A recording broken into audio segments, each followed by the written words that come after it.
Tema da aula, Sociedade Urbano-Industrial na América Latina. E a habilidade EF08G16A.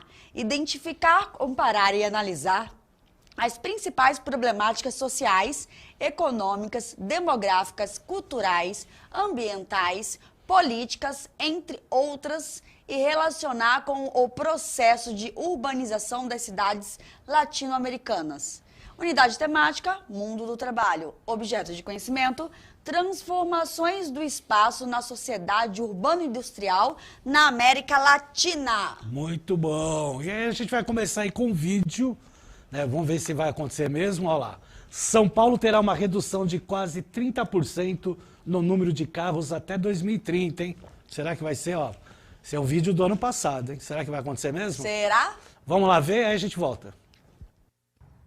Um estudo feito por uma empresa de pesquisa inglesa em 31 cidades ao redor do mundo aponta que São Paulo terá uma redução de quase 30% no número de carros até 2030, em 10 anos, portanto. Por 8 anos, a Aline teve carro próprio, perdeu a habilitação, desistiu de dirigir. Hoje, para se locomover, ela usa transporte público, bicicleta e veículo compartilhado por aplicativo. Comecei a experimentar o aplicativo, gostei da experiência, foi prático para mim. E aí eu passei a utilizar mais o serviço de aplicativos, né? Abrir mão do automóvel particular é uma mudança de comportamento que vem ganhando espaço em São Paulo. As ciclovias, por exemplo, têm ficado mais cheias. O Daniel largou o carro e hoje prefere a bicicleta. Quanto menos a gente poluir, eu acho que melhor, né? A princípio tá dando certo, né? Andar de bicicleta e tudo mais. O uso do carro tende a diminuir em São Paulo, segundo o estudo de mobilidade urbana. No período de 10 anos, a redução na capital paulista poderá chegar a quase 30%. Isso significa que de cada 3 viagens de carro particular hoje, uma será substituída por algum meio alternativo, como transporte público ou bicicleta. Até patinete entra na conta. Hoje mesmo eu vim de metrô, agora eu vou continuar com a patinete porque peguei a promoção, senão eu ia a pé mesmo. Das 31 cidades analisadas, São Paulo é a terceira, onde a mudança no comportamento será mais significativa. A capital ficou atrás apenas de Manchester, na Inglaterra, e Moscou, na Rússia.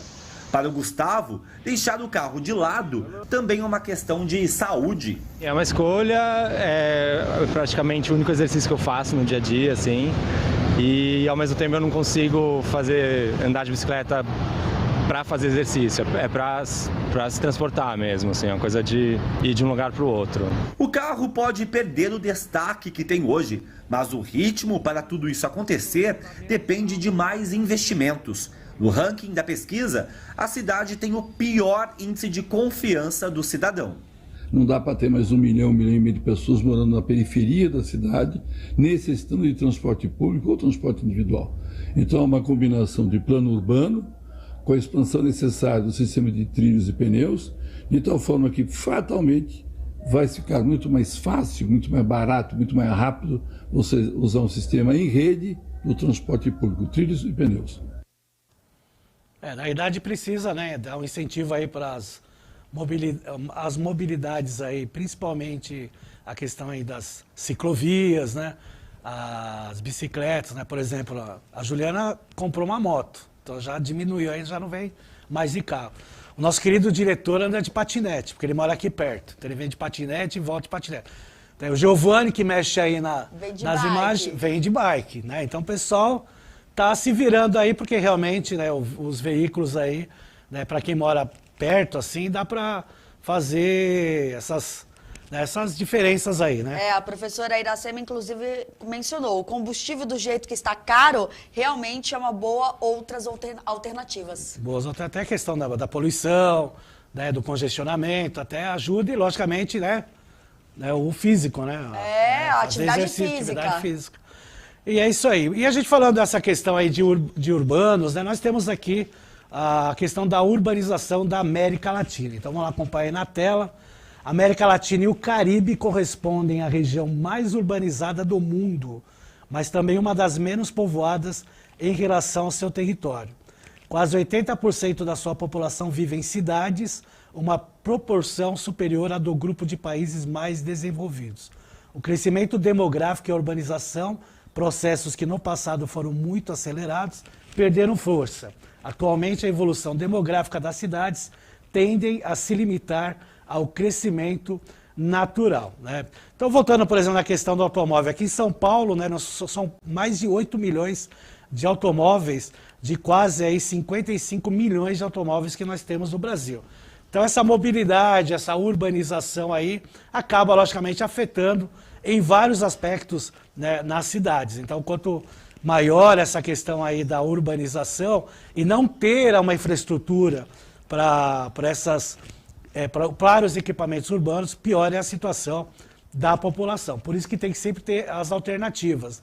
Então, a questão dos ônibus, do metrô, né, cada vez mais sendo utilizados aí pela população, até porque, né, exemplo aí que a professora citou aí no chat, né, a alta, né, dos preços aí dos combustíveis fazem com que as pessoas deixem, né, os veículos em casa e vão utilizar, né, os utilitários públicos, né. O problema é que também não acompanha a quantidade aí de pessoas, isso já vem de anos, não é de hoje, nessa relação aí de quantidade de ônibus e metrô em relação às pessoas, aos usuários que usam, por isso a dificuldade. Então nós temos aqui, por exemplo, a cidade do México, como uma cidade aí, né, que é uma das maiores metrópoles do mundo, né, e uma das mais poluídas aí. Ela tem cerca de 20 milhões de habitantes, né, a gente observa ao fundo, né, as montanhas, né, então ela é em volta de montanhas, então ela está lá na parte mais baixa, né, então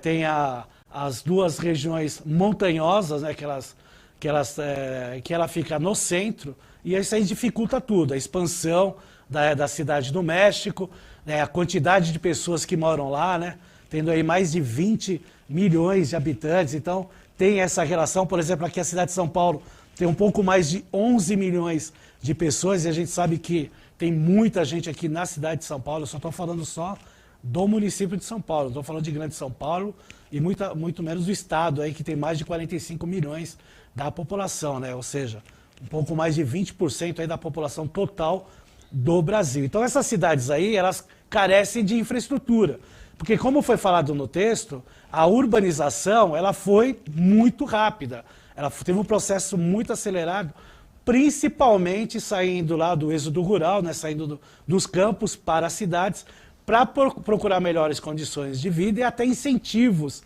para trabalhar principalmente nas fábricas, né? Então, isso aí acontece aqui em São Paulo em meados de 1940 para 1950 e vai se fortalecendo nas outras décadas, 1960, 1970, 1980, até dar uma estabilizada a partir da década de 1990. Com as outras cidades importantes da América Latina, não é diferente.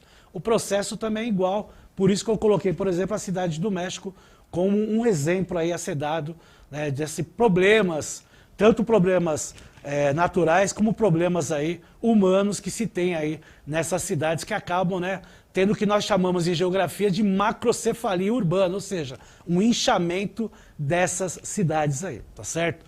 Vamos lá para a próxima tela que nós vamos ver aí população e urbanização, olha lá. O número de cidades aumentou 6 vezes em 50 anos. Metade da população urbana reside atualmente em cidades com menos de 500 mil habitantes e 14% nas megacidades. Mais de 222 milhões no primeiro caso e 65 milhões no segundo. O progresso no acesso à água, saneamento e outros serviços tem aumentado a atratividade das cidades intermediárias, apontando para um sistema mais equilibrado de cidades nesses países. Tá? Quando a gente fala em megacidades, são cidades que têm mais de 2 milhões de habitantes. Tá? E as cidades médias, que têm menos habitantes, mas que têm uma infraestrutura muito parecida com essas cidades grandes, aí, denominadas megacidades, acabam sendo cidades atrativas para pessoas que moram nesses grandes centros e tentam, né, uma melhor qualidade de vida, né, até com questões aí de trabalho, nessas menores cidades. E se essas menores cidades elas não se fazem lá uma infraestrutura né, para ter essas pessoas junto, vai acontecer o que aconteceu aí, né, com as cidades grandes. Então tem algumas cidades, né, que acabam sofrendo as consequências de infraestrutura por causa desse deslocamento, nessa migração de pessoas, né, de populações de cidades com populações de milhões de pessoas indo para menores cidades com uma infraestrutura bem parecida. Então aqui em São Paulo, por exemplo, na região metropolitana e fora dela, como cidades como Campinas, até Ribeirão Preto, né, que está aí um pouco mais de 400 quilômetros aí de distância, tem essas relações aí de ter uma infraestrutura próxima à cidade grande e acaba tendo um polo atrativo aí para as pessoas mudarem lá, né, com questões aí de emprego, né, estudos, né, então os níveis aí muito parecidos. E aí elas acabam sofrendo as consequências se elas não fizerem um planejamento e uma infraestrutura para ter essas pessoas aí morando e tendo aí a mesma qualidade de vida que se tinha anteriormente com a sua população, tá certo? E o maior problema que a gente encontra nas cidades, principalmente nos países em desenvolvimento e países emergentes, é a questão aí da moradia, né? Então nós temos aí um exemplo, por exemplo, em Caracas, na capital da Venezuela, com um problema de moradia, o que não é diferente em boa parte aí das capitais dos países aí da América Latina e até fora dela, né? Países aí da Ásia, países do continente africano, que acabam tendo aí, né, essas moradias precárias, né, em qualquer parte de regiões aí de relevo, né, relevos acidentados, aí, morros, que aí ocorrem os deslizamentos aí de terra, né, o deslocamento aí de massas por causa da retirada de vegetação, né, principalmente em épocas de chuva. Isso aí acontece, é comum acontecer no Brasil, a gente vê isso no Rio de Janeiro, vê aqui em São Paulo, vê em Salvador, vê em várias cidades aí, principalmente aí com problemas aí de infraestrutura de moradia. E eu vejo que desses aspectos sociais, o que pega mais realmente é a questão da habitação, né? Falta planejamento, né, falta espaço, tem que ter um atrativo para as regiões mais periféricas, porque ainda as regiões atrativas aí são as regiões centrais, então precisa ter um investimento em regiões periféricas para atrair a própria população que mora aí em regiões periféricas, principalmente dos grandes centros, né? Não vai acabar, logicamente que isso aí, né, de falar, vai acabar com o problema de moradia, com outras coisas, mas ameniza. Vamos lá para a próxima da tela, que aí vai falar sobre os serviços básicos urbanos, né, abastecimento de água. A região da América Latina e Caribe já atingiu os objetivos do milênio no que diz respeito ao abastecimento de água. Atualmente, 92% da população urbana dispõe de água encanada e o número sobe para 98% se consideram-se outras fontes de água. No entanto, existem lacunas significativas na qualidade do serviço. Estima-se que 40% da água tratada é perdida devido ao mau funcionamento da infraestrutura, vazamentos e usos inadequados, enquanto as políticas tarifárias nem sempre cobrem os custos de operação e raramente beneficiam os mais pobres.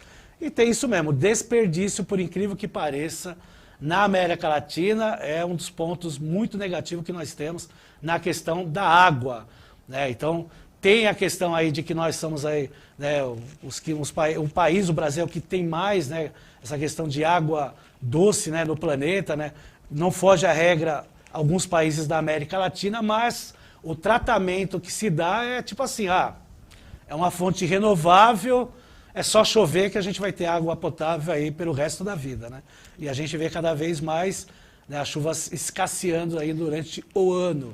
Então tem que se preocupar muito com isso. Falando em disponibilidade de água, eu trouxe aí um mapa que mostra a disponibilidade de rede de abastecimento de água em 2017.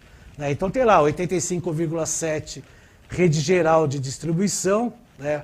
E aí tem lá 6,6 de poço de fundo ou artesiano, 3,3% de poço raso, que usa aí águas de lençol freático, né? 2,1% fonte ou nascente, 2,3% outra forma de abastecimento. E a gente vê aí nas regiões, né, a rede geral de distribuição por região, né? A gente vê que a região sudeste se destaca com 92,5%, mas a região norte 59,2%, né, o que ocasiona aí uma diferenciação muito grande entre as regiões, as outras acima de 80%, mas essa discrepância aí da região norte está bem abaixo ainda. Infelizmente o tempo acabou, rapidinho, saiba mais.